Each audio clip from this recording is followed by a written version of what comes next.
محرم اللہ کا مہینہ ہے، ہجری سال کا پہلا مہینہ، اور یہ حرمت والے مہینوں میں سے سب سے آخری مہینہ ہے، یعنی 3 جو پے در پے مہینے ہیں ان میں سے آخری مہینہ ہے، اور وہ پے در پے مہینے ذوالقعدہ، ذوالحجہ اور محرم ہے، اور رجب الگ سے ہے۔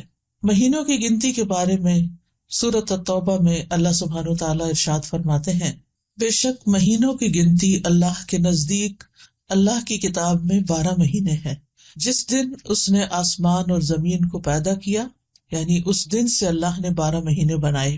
منہا اربعۃ حرم، ان میں سے 4 حرمت والے ہیں، اور ان مہینوں میں خاص طور پر اپنی جانوں پر ظلم نہ کرو، اس کا حکم دیا گیا۔ صحیح بخاری میں بھی آتا ہے، ابو بکرہ کی روایت ہے کہ نبی صلی اللہ علیہ وسلم نے فرمایا، زمانہ گھومتا ہوا اپنی اصلی حالت پر آ گیا ہے جس دن اللہ نے آسمانوں اور زمینوں کو پیدا کیا تھا، کیونکہ عربوں نے مہینوں کی گنتی میں بہت کچھ تبدیلیاں کر دی تھی، کبھی کسی سال میں مہینہ بڑھا دیا، کبھی گھٹا دیا، تو وقت اپنی اصل پہ نہیں رہا تھا۔ لیکن جس سال نبی صلی اللہ علیہ وسلم نے حج کیا، اس موقع پر یہ فرمایا کہ یہ حج اپنے اصلی صحیح وقت پر اور صحیح تاریخ کے مطابق ہوا ہے۔ فرمایا، زمانہ گھومتا ہوا اپنی اصلی حالت پر آ گیا ہے جس دن اللہ نے آسمانوں اور زمینوں کو پیدا کیا تھا۔ سال 12 مہینوں کا ہے، جن میں 4 مہینے حرمت والے ہیں، 3 تو مسلسل ہیں، یعنی ذوالقعدہ، ذوالحجہ اور محرم، اور ایک رجب مضر جو جمادہ اور شعبان کے درمیان میں ہے۔ تو یہ 4 مہینے جو ہیں یہ حرمت والے ہیں، اور ان کی حرمت میں سب سے اہم چیز یہ ہے کہ انسان حرام کاموں سے بچے۔ ویسے تو انسان کو پوری زندگی ہی غلط کاموں سے بچنا چاہیے، لیکن اللہ سبحانہ وتعالیٰ نے ہماری یاد دہانی کے لیے، ہمیں شوق دلانے کے لیے بعض مہینوں کو بعض پر فضیلت بخشی ہے، اور پھر ان میں خاص کام کرنے کو کہا ہے، جیسے رمضان میں روزے رکھنے کا حکم ہے، ذوالحجہ میں حج کرنے کا حکم ہے۔ عربوں کے ہاں رجب میں زیادہ تر عمرہ کیا کرتے تھے، لیکن کوئی خاص اس کی ایسی فضیلت تو نہیں ہے۔ اسی طرح یہ جو 4 حرمت والے مہینے ہیں، ان کا جو خاص حکم ہے وہ یہ کہ ان میں اپنی جانوں پر ظلم نہ کرو۔ اپنی جان پہ ظلم کرنا 2 طرح سے ہوتا ہے، ایک تو یہ کہ انسان گناہ کے کام کرے۔ جن مہینوں میں نیک کام کرنے کا ثواب بڑھ جاتا ہے، ان مہینوں میں گناہ کرنے کی سزا بھی زیادہ ہوتی ہے اور اس کی ممانعت بھی زیادہ ہوتی ہے۔ تو بطور خاص، کیونکہ اگر سال کے یہ 4 مہینے انسان اچھی طرح پریکٹس کرے تو پھر باقی مہینوں میں بھی اللہ کی حرمتوں کو پامال نہیں کرے گا۔ اور دوسرا یہ کہ انسان کسی دوسرے پر بھی ظلم نہ کرے، کیونکہ جب انسان دوسرے پر ظلم کرتا ہے تو وہ دراصل اپنے اوپر کرتا ہے، جیسا کہ انسان دوسرے کے ساتھ احسان کرتا ہے تو وہ دراصل اپنے اوپر کرتا ہے۔ قرآن مجید میں آتا ہے، ان احسنتم احسنتم لانفسکم، اگر تم نے نیکی کی، احسان کیا تو اپنی جان پر کیا۔ یعنی بظاہر ایسا لگتا ہے کہ جیسے انسان دوسرے کو فیور دے رہا ہے، لیکن حقیقت میں وہ اس کے اپنے لیے ہی بہتر ہوتا ہے۔ محرم کو اللہ کا مہینہ قرار دیا گیا ہے، یہ اس مہینے کے فضائل میں سے ہے۔ نبی صلی اللہ علیہ وسلم نے اس کے بارے میں فرمایا، ان ابی ہریرہ رضی اللہ عنہ قال قال رسول اللہ صلی اللہ علیہ وسلم، افضل الصیام بعد رمضان شہر اللہ المحرم۔ یہ صحیح مسلم کی روایت ہے۔ ابو ہریرہ رضی اللہ عنہ کہتے ہیں کہ رسول اللہ صلی اللہ علیہ وسلم نے فرمایا، رمضان کے بعد سب سے افضل روزے اللہ کے مہینے محرم کے ہیں، یعنی اس مہینے میں خاص طور پر روزے رکھنے کا اہتمام کرنا چاہیے، یعنی یہ اس کی خاص عبادت ہے۔ اس مہینے کو شہر اللہ المحرم کہہ کر شرف دیا گیا ہے، یعنی اللہ تعالیٰ نے اس کو اپنی طرف منسوب کیا کہ یہ اللہ کا مہینہ ہے۔ اس سے اس مہینے کے شرف اور فضیلت پر دلیل ملتی ہے۔ اللہ سبحانہ وتعالیٰ اپنی خاص مخلوقات کو اپنی طرف منسوب کرتا ہے، جیسے اللہ سبحانہ وتعالیٰ نے محمد صلی اللہ علیہ وسلم کو، ابراہیم علیہ السلام کو، اسحاق علیہ السلام کو، یعقوب علیہ السلام کو اور دیگر انبیاء کو اپنی عبودیت کی طرف منسوب کیا ہے کہ اللہ کے بندے ہیں، ان کو اپنا بندہ قرار دیا ہے۔ اسی طرح خانہ کعبہ کو اللہ تعالیٰ نے بیت اللہ کہا ہے، اللہ کا گھر۔ اسی طرح قوم سمود کی اونٹنی کو اللہ تعالیٰ نے ناقۃ اللہ کہا، اللہ کی اونٹنی۔ تو جس چیز کو اللہ تعالیٰ اپنی طرف منسوب کرے وہ اس کی خاص عزت اور تشریف کی وجہ سے ہوتا ہے، یعنی اس کی خاص امپورٹنس کی وجہ سے ہوتا ہے۔ اگرچہ حرمت والے مہینے 4 ہیں، لیکن ان چاروں میں سے پھر افضل جو ہے وہ محرم ہے۔ حسن بصری رحمت اللہ علیہ کہتے ہیں کہ حرمت کے مہینوں میں سے بھی سب سے افضل مہینہ محرم کا ہے۔ اگر دیکھا جائے تو سال کا آغاز اور اختتام دونوں ہی حرمت والے مہینوں سے ہوتے ہیں۔ حسن بصری کہتے ہیں کہ اللہ نے سال کو حرمت والے مہینے سے شروع کیا، یعنی محرم سے شروع کیا، اور سال کا اختتام بھی حرمت والے مہینے کے ساتھ کیا، یعنی ذوالحجہ کے ساتھ۔ اور پھر اللہ کے نزدیک ہجری سال میں رمضان کے بعد محرم سے زیادہ اور کوئی مہینہ عظمت والا نہیں۔ تو اس سے آپ اندازہ لگا سکتے ہیں کہ اس مہینے کی کتنی فضیلت ہے۔ اور محرم میں سے بھی پہلے 10 دن زیادہ فضیلت کے ہیں۔ سلف صالحین 3 اشروں کی تعظیم کیا کرتے تھے۔ ابو عثمان نہدی رحمہ اللہ کہتے ہیں کہ سلف صالحین 3 اشروں کی تعظیم کرتے تھے: رمضان کے آخری 10 دن، ذوالحجہ کے پہلے 10 دن اور ماہ محرم کے پہلے 10 دن۔ یعنی یہ 3 جیسے دھاکے جن کو کہتے ہیں، یعنی 10 دن پر مشتمل دن، یہ باقی دنوں کی نسبت زیادہ اہمیت کے حامل ہیں۔ حرمت والے مہینوں میں خاص طور پر ظلم کی ممانعت ہے۔ اللہ سبحانہ وتعالیٰ نے ان مہینوں میں جان پر ظلم کرنے سے منع کیا، فرمایا فَلَا تَظْلِمُوا فِيهِنَّ أَنفُسَكُمْ، لہٰذا ان مہینوں میں خاص طور پر اس چیز کا اہتمام کرنا ضروری ہے، یعنی حرمت والے مہینوں میں ظلم کی سنگینی کا ذکر ہے، یعنی اس میں ظلم کرنا، کسی بھی انسان پر، کسی جاندار پر، کسی بھی چیز پر کسی کا بھی حق نہ دینا، یہ زیادہ بڑا گناہ ہے، یعنی دوسرے مہینوں کی نسبت۔ اگرچہ سارا سال ہی منع ہے، ہر حال میں ہی ظلم سنگین ہوتا ہے، لیکن ان مہینوں میں بطور خاص منع کیا گیا ہے۔ پھر ایک اور بات یہ ہے کہ محرم کے مہینے میں خاص عبادت جو ہے وہ روزے رکھنے کی ہے۔ تو اس مہینے میں اللہ کی توفیق سے اگر ممکن ہو تو کثرت سے روزے رکھنا مستحب ہے۔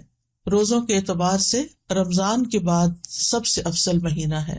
صحیح مسلم کی روایت ہے، ابو ہریرہ کہتے ہیں کہ رسول اللہ صلی اللہ علیہ وسلم نے فرمایا، رمضان کے بعد سب سے افضل روزے اللہ کے مہینے محرم کے ہیں۔ ابن رجب کہتے ہیں کہ یہ حدیث اس معنی میں واضح اور صریح ہے کہ رمضان کے بعد نفلی روزوں میں افضل ترین روزے اللہ کے مہینے محرم کے روزے ہیں، اور یہ سب نفلی روزے ہیں۔ فرض روزوں سے پہلے محرم میں روزے رکھے جاتے تھے، پھر جب فرض روزے رمضان میں ہو گئے تو پھر محرم کے روزے جو ہیں وہ نفلی ہو گئے۔ نبی صلی اللہ علیہ وسلم صرف شعبان میں کثرت سے روزے رکھتے تھے۔ عائشہ رضی اللہ تعالیٰ عنہا روایت کرتی ہیں کہ نبی صلی اللہ علیہ وسلم شعبان کے مہینے سے زیادہ کسی اور مہینے میں نفلی روزے نہیں رکھتے تھے۔ مطلب آپ نے محرم کا سارا مہینہ روزے نہیں رکھے یا شعبان سے زیادہ نہیں رکھے۔ اسی طرح صحیح بخاری کی روایت ہے، ابن عباس کہتے ہیں نبی صلی اللہ علیہ وسلم نے رمضان کے سوا کبھی پورا 1 مہینہ روزے نہیں رکھے۔ تو اگرچہ اس مہینے کے روزے افضل ہیں، لیکن پورا مہینہ رکھنے کی ضرورت نہیں ہے۔ آپ روزے رکھتے حتیٰ کہ کہنے والا کہتا واللہ آپ کبھی افطار نہیں کریں گے، یعنی مسلسل رکھتے چلے جاتے تھے، اور افطار کرتے یعنی چھوڑ دیتے روزے رکھنا حتیٰ کہ کہنے والا کہتا اللہ کی قسم آپ کبھی روزے نہیں رکھیں گے۔ تو اس میں آپ کا جو پیٹرن تھا تسلسل کے ساتھ روزے رکھنے کا، وہ ہمیشہ کے لیے نہیں ہوتا تھا۔ اور یہ کیوں نہیں کیا آپ نے؟ اس لیے نہیں کہ آپ کے اندر طاقت نہیں تھی، اس لیے کہ امت کے لیے مشکل نہ ہو، کیونکہ امت میں بہت سارے لوگ ایسے ہوتے ہیں جو نبی صلی اللہ علیہ وسلم کی ہر بات کو کاپی کرنا چاہتے ہیں، ہر سنت کی پیروی کرنا چاہتے ہیں، تو پھر یہ چیز مشکل ہو جاتی۔ اب سوال یہ پیدا ہوتا ہے کہ نبی صلی اللہ علیہ وسلم محرم کی بجائے شعبان میں کثرت سے روزے کیوں رکھتے تھے؟ علماء کو اس مسئلے میں اشکال ہوا ہے کہ اگر محرم زیادہ افضل ہے تو آپ شعبان میں کیوں زیادہ روزے رکھتے؟ کہ آپ نے صراحت کے ساتھ یہ فرمایا کہ ماہ محرم کے روزے جو ہیں وہ افضل ہیں۔ تو اس میں بعض علماء یہ کہتے ہیں کہ شاید آپ کو محرم کی فضیلت کا علم زندگی کے آخری ایام میں ہوا، یعنی شروع سے نہیں یہ بات بتائی گئی۔ اور یہ بھی ہو سکتا ہے کہ اس مہینے میں آپ کو کئی عذر پیش آ جاتے تھے جس کی وجہ سے آپ یہ روزے نہیں رکھ سکتے تھے، جیسے سفر ہے یا بیماری کا لاحق ہونا ہے، لیکن چونکہ آپ نے فرما دیا ہے کہ یہ افضل ہے تو بہرحال یہ افضل ہے، یعنی اس مہینے میں روزے رکھنا۔ اور اس مہینے میں سے بھی خاص طور پر 10ویں تاریخ کا روزہ رکھنا۔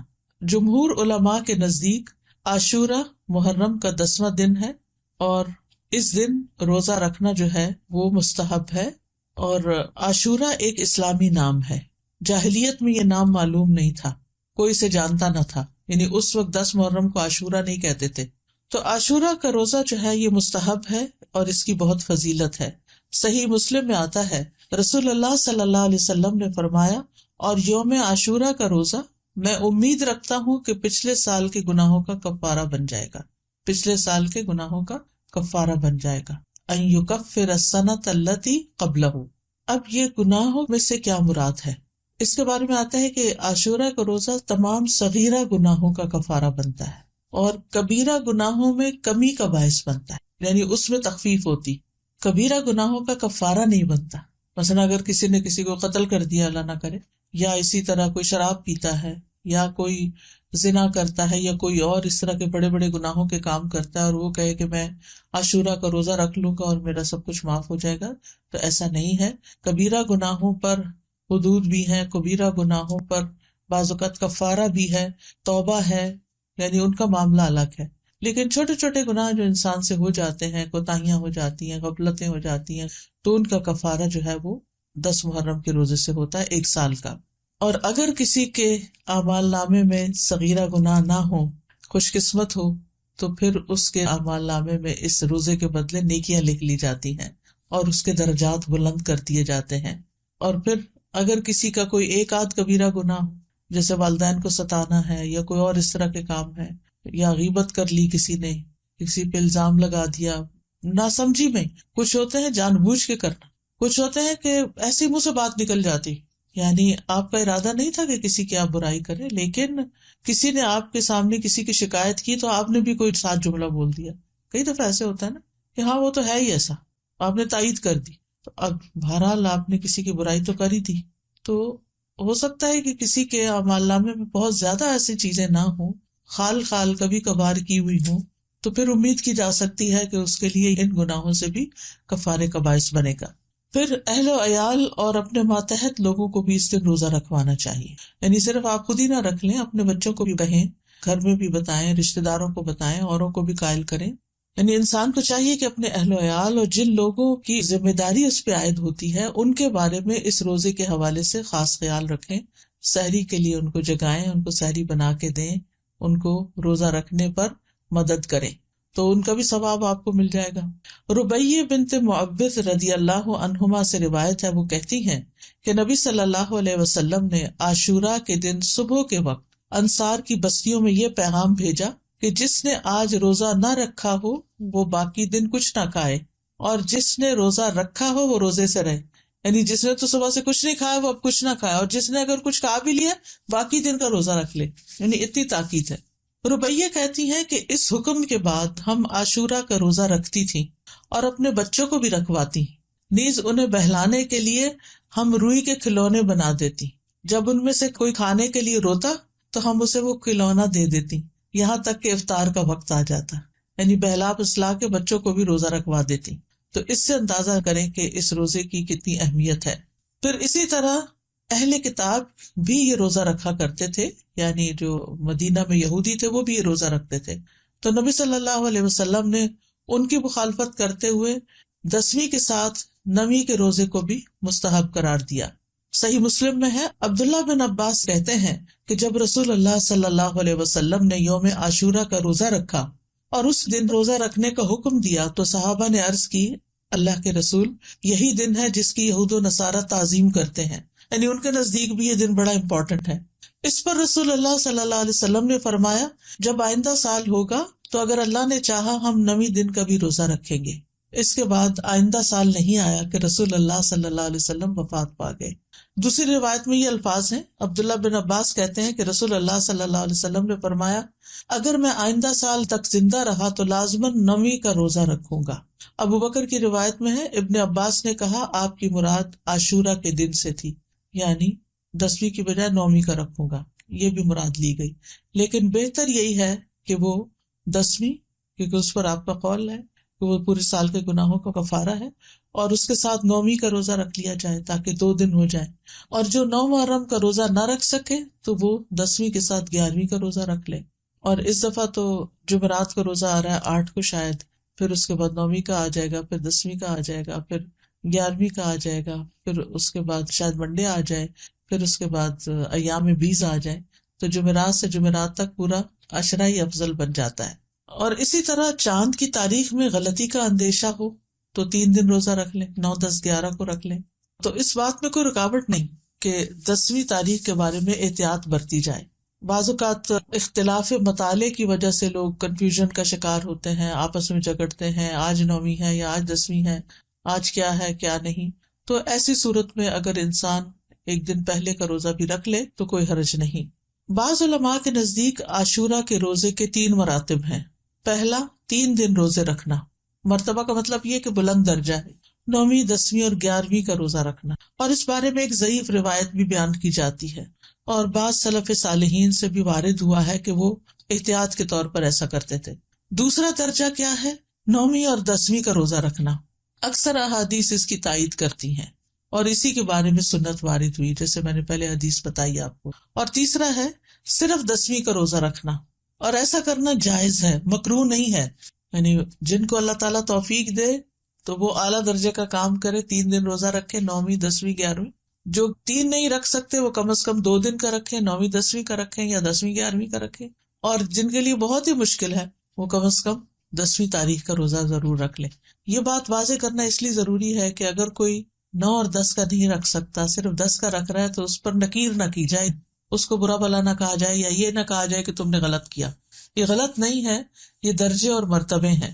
اسی طرح 10 محرم اگر جمعہ یا ہفتہ کو آ رہی ہو تو اس ایک دن کا روزہ رکھنا بھی جائز ہے. خالی جمعے کو اکیلا کر کے روزہ رکھنا عام طور پر پسندیدہ نہیں، لیکن اگر محرم کا روزہ اس تاریخ کو آ رہا ہے، عاشورہ کا روزہ، تو پھر جمعے کے دن بھی رکھا جا سکتا ہے.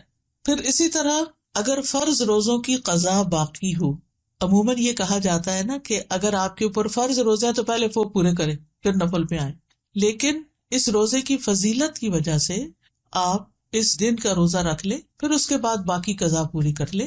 یعنی فرض کی قضا سے پہلے خاص دن کا نفلی روزہ رکھنا جائز ہے. یہ ہے مسئلہ. یعنی اگر کسی نے ابھی فرض پورے نہیں کیے تو نفلی سے محروم نہ رہے. یہ روزہ اس لیے رکھنا چاہیے کہ یہ خاص دن کا روزہ ہے، جبکہ رمضان کے روزوں کی قضا کی جو مدت ہے اس میں بہت وسعت ہے، اس کی بریکٹ بڑی ہے. بعض علماء کے نزدیک عاشورہ کے روزے کو فرض کی نیت سے رکھا جا سکتا ہے، یعنی قضا بھی رکھی جا سکتی ہے. یعنی 9ویں 10ویں کا اگر وہ قضا کے اس میں رکھ سکتا ہے، لیکن یہ بعض کی رائے ہے. وہ کہتے کہ قضا صحیح ہوگی اور ساتھ ہی 10ویں تاریخ کو روزہ رکھنے کا ثواب بھی ہو جائے گا. یہ شیخ ابن عثیمین کا فتویٰ ہے، ان کے خیال میں ایسا کیا جا سکتا ہے. لیکن افضل یہی ہے کہ عاشورہ کا روزہ نفل نیت سے ہی رکھا جائے، فرض کو اس میں مکس نہ کیا جائے، اور 10ویں کے علاوہ جو باقی دن ہیں ان میں اپنے قضا روزے ادا کر لے انسان. لیکن 9 اور 11 کا روزہ قضا کی نیت سے رکھنا جائز ہے. سمجھ گئے؟ یعنی 10ویں کا روزہ قضا کی نیت سے نہ رکھے، لیکن 9ویں اور 11ویں کا رکھ لے، کیونکہ 9ویں اور 11ویں کے روزے کی کوئی خاص فضیلت نہیں بتائی گئی. پھر اسی طرح حالت سفر میں اگرچہ روزہ رکھنا منع ہے، لیکن اگر مشقت نہ ہو تو عاشورہ کا روزہ سفر میں بھی رکھا جا سکتا ہے. یعنی اگر آپ ٹریول کر رہے ہیں تو بھی آپ روزہ رکھ سکتے ہیں. لیکن حائضہ اور نفاس والی عورت کے لیے عاشورہ کا روزہ رکھنا منع ہے، جیسے رمضان کے روزے رکھنا منع ہے. رمضان کے روزوں کی قضا ہے لیکن عاشورہ کے روزے کی قضا نہیں ہے. یعنی اگر کسی خاتون سے عاشورہ کا روزہ چھٹ گیا ہے شرعی عذر کی وجہ سے، پیریڈز کی وجہ سے یا نفاس کی وجہ سے، تو ایسی صورت میں اس کو محرم کے کسی اور دن عاشورہ کا روزہ رکھنے کی ضرورت نہیں ہے. محرم کے روزے ویسے ہی افضل ہے تو وہ روزہ رکھ لے. ابو موسیٰ سے روایت ہے، وہ کہتے ہیں رسول اللہ صلی اللہ علیہ وسلم نے فرمایا، جب آدمی بیمار ہوتا ہے یا سفر کرتا ہے تو وہ جس قدر عبادات بحالت اقامت اور دوران صحت میں کرتا تھا اس کے لیے وہ سب لکھ دی جاتی ہیں. یعنی اگر ایک خاتون ہے ہر سال روزہ رکھتی ہیں عاشورہ کا، لیکن اس سال وہ شرعی عذر کی وجہ سے نہیں رکھ سکتی، تو بعض اوقات پریشان ہونے لگتے ہیں، وہ کمپلینٹ کرنے لگتے ہیں، کیا بنے گا، کیا ہو گیا، یہ کیوں ہو گیا، وہ کیوں ہو گیا. نہیں، یہ تو اللہ کی طرف سے ہے عذر. کوئی بھی خاتون خود اپنے ایام تو نہیں شروع کر سکتی، تو ایک فطری طریقہ ہے، اور اس کو اپنے وقت پر ہی جب اللہ کا حکم ہوتا ہے شروع ہونا ہوتا ہے.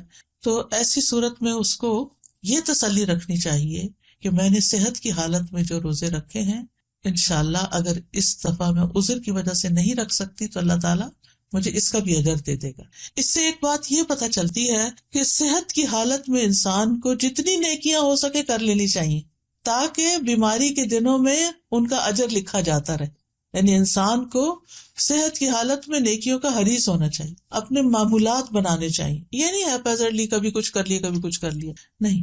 جیسے انسان کوشش کر کے جیسے تہجد کی عادت ڈالے، صلاۃ الضحیٰ کی عادت ڈالے، دن میں اذکار کرنے کی عادت ڈالے، اپنی تلاوت کی عادت ڈالے، یعنی ہر روز ایک مخصوص حصہ جو ہے ورد یومی جس کو کہتے ہیں وہ ہر صورت اپنا ادا کرنے کی کوشش کرے، نمازوں کے بعد کی سنتوں کی پابندی کرے. تو پھر اگر وہ بیمار ہو جاتا ہے اور بیٹھ کے نماز پڑھ رہا ہے اور اشاروں سے پڑھ رہا ہے تو انشاءاللہ جو وہ اپنی صحت کے دنوں میں جیسے وہ پڑھا کرتا تھا اس کے مطابق اس کو اجر مل جائے. تو صحت کو بیماری سے پہلے غنیمت جانے اور اس میں اچھی عادتیں اپنائیں، دینی اعتبار سے بھی سستی نہ کریں کہ انسان اور کاموں میں لگا رہے اور نمازوں کی پرواہ نہ کرے یا عبادات سے غافل رہے اور صرف دنیا کے پیچھے بھاگتا رہے. نہیں، عام دنوں میں صحت کے دنوں میں انسان پابندی کرے تاکہ اس کا اجر محفوظ ہو جائے. کیونکہ اگر کوئی زندہ رہتا ہے تو بڑھاپا تو آنا ہی آنا ہے اور بڑھاپے کی کمزوریاں بھی لاحق ہونی ہے. یہ الگ بات ہے کہ کچھ لوگوں کو اللہ سبحانہ وتعالیٰ ایسی توفیق دیتا ہے کہ وہ بڑھاپے میں بھی اپنی عبادت جاری رکھتے ہیں، بلکہ وہ جوانی سے بھی زیادہ اس میں عبادت کرتے ہیں کہ اب فرصت ہو گئی، فراغت ہو گئی، اور یہ اللہ ہی کی توفیق سے ہوتا ہے. تو عام دنوں میں جو کی جانے والی عبادت ہے اس کو انسان شوق سے کرے، تو پابندی کے ساتھ کرے، چھوٹی چھوٹی باتوں پر ان چیزوں کو چھوڑ نہ دے. عاشورہ کا روزہ پہلے فرض تھا، بعد میں اس کی فرضیت منسوخ ہو گئی تھی، مستحب ہو گیا تھا. حضرت عائشہ کہتی ہیں کہ رمضان کے روزے فرض کیے جانے سے پہلے رسول اللہ صلی اللہ علیہ وسلم عاشورہ کے روزے کا حکم دیا کرتے تھے. اس کے بعد جب رمضان کا مہینہ فرض کر دیا گیا تو جو چاہتا عاشورہ کے دن روزہ رکھ لیتا اور جو چاہتا نہ رکھتا.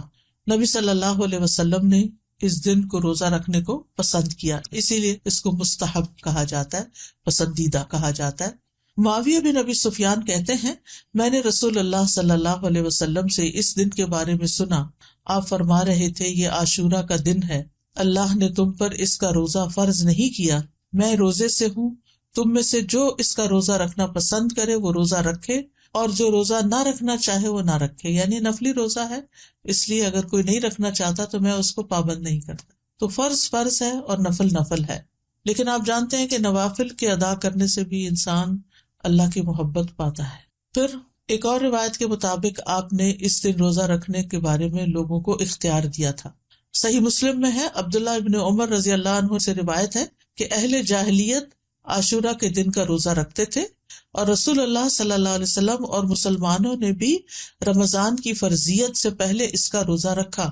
اس کے بعد رمضان فرض کر دیا گیا تو رسول اللہ صلی اللہ علیہ وسلم نے فرمایا عاشورہ بھی اللہ کے دنوں میں سے ایک دن ہے، جو چاہے اس کا روزہ رکھ لے اور جو چاہے چھوڑ دے.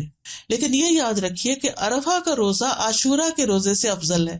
ابھی پچھلے مہینے جو عرفہ کا روزہ رکھا گیا تھا 9 تاریخ کا روزہ، وہ 2 سال کے گناہوں کا کفارہ ہے، جبکہ محرم کا روزہ جو ہے وہ 1 سال کے گناہوں کا کفارہ ہے. اس کی حکمت کے بارے میں کہا جاتا ہے کہ 10ویں محرم کا روزہ موسیٰ علیہ السلام کی طرف منسوب ہے اور عرفہ کا روزہ نبی صلی اللہ علیہ وسلم کی طرف منسوب ہے. جیسا کہ آپ جانتے ہیں کہ موسیٰ علیہ السلام کو اللہ تعالیٰ نے اس دن فرعون سے نجات دی تھی جب وہ سمندر پار کر آئے تھے بنی اسرائیل کے ساتھ، تو اس کے لیے شکرانے کے طور پر بنی اسرائیل اس کا روزہ رکھا کرتے تھے.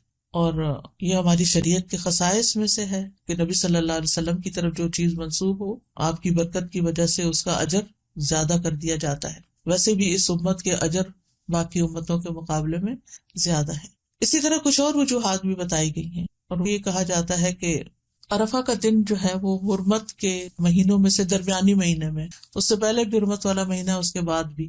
یہ ایک رائے ہے. ایک قول یہ ہے کہ 10ویں محرم کو اللہ نے موسیٰ علیہ السلام پر اپنی نعمت کو مکمل کیا، انہیں ان کے دشمن سے نجات دی، اور عرفہ کے دن اللہ نے اپنے رسول محمد صلی اللہ علیہ وسلم پر رسالت مکمل کر کے ان پہ انعام فرمایا. الیوم اکملت لکم دینکم واتممت علیکم نعمتی ورضیت لکم الاسلام دینا. اور دین میں حاصل ہونے والی مکمل نعمت جسم میں حاصل ہونے والی مکمل نعمت سے زیادہ افضل ہے. یعنی بنی اسرائیل کو نعمت ملی تھی جسمانی آزادی کی، جو فرعون نے ان کو غلام بنا رکھا تھا، اور محمد صلی اللہ علیہ وسلم کی امت کو کامل دین ملا اس دن. تو دین جو ہے وہ جسم سے افضل ہے. دینی نعمتیں، روحانی نعمتیں جسمانی نعمتوں سے افضل ہوتی ہیں، لیکن ہم عام طور پر جسمانی نعمتوں کے حصول کے لیے زیادہ کوشش بھی کرتے ہیں اور زیادہ ایکسپرٹیز حاصل کرتے ہیں. پھر اسی طرح اس مہینے کے روزے ہوں یا عرفہ کا روزہ ہو یا رمضان کا روزہ ہو، روزوں کے اپنے جسمانی اور نفسیاتی فوائد ہیں اور بعض اوقات انسان کی عقل سے باہر ہے. کوشش ہمیں یہی کرنی چاہیے کہ کوئی مہینہ ایسا نہ گزرے کہ جس میں ہم کم از کم ایک روزہ نہ رکھیں یا 3 دن کے روزے نہ رکھیں، کیونکہ ہر مہینے میں 3 دن کے روزے جو ہیں وہ سینے کا وحر دور کرتے ہیں. عمرو بن شرحبیل سے سنن نسائی کی روایت ہے، نبی صلی اللہ علیہ وسلم سے کہا گیا کہ ایک آدمی ہمیشہ روزے رکھتا ہے. آپ نے فرمایا کاش وہ کبھی کھانا نہ کھاتا اور مر جاتا. یعنی پسند نہیں کیا نا آپ نے اس بات. لوگوں نے عرض کیا 2/3 دنوں کے روزے کیسے ہیں؟ 2/3 یعنی ایک مہینے کا 2/3. آپ نے فرمایا یہ بھی بہت زیادہ ہے. انہوں نے کہا نصف دنوں کے. آپ نے فرمایا یہ بھی زیادہ ہے. 2/3 یعنی 20 دن روزے. اور